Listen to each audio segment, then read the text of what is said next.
Coordinator प्रकाश क्रांत ने जम्मू कश्मीर की रियासती हैसियत को फौरी तौर पर बहाल करने का मुतालबा किया। इन्होंने कहा कि जम्मू कश्मीर के लोग दोहरी ताकत के निज़ाम के वजूद से बहुत दुख उठा रहे हैं।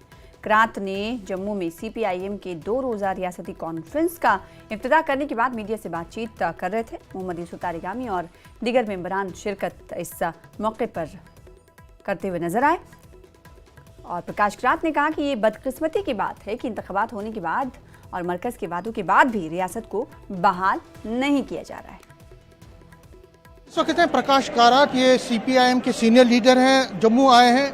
सर, आज आप यहाँ पे आए और हमने देखा आप स्टेटहुड की बात कर रहे हैं। ये जो स्टेटहुड, आपको क्या लगता है? आपने एक साजिश की बात की, ये साजिश आखिर है क्या?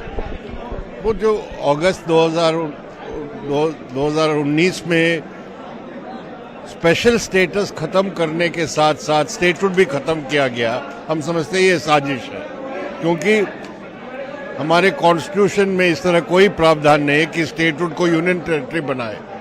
तो इसी के बारे में मैंने कहा ये साजिश रहा। आपको क्या लगता है कि स्टेटहुड जल्दी से जल्दी रेस्टोर होना चाहिए और आपकी क्या भूमिका? यही मांग है सबके। क्या लगता है आपको कि ये दिल्ली जैसा माहौल बना? यही मेरा कहना था कि बाकी सब सेक्युलर पार्टियां मिलके इसको मांग करें कि जल्द से जल्द जम्मू एंड कश्मीर को स्टेटहुड दिलवाया जाए। वक्फ बोर्ड पे वक्फ का मसला भी पड़ा हुआ है।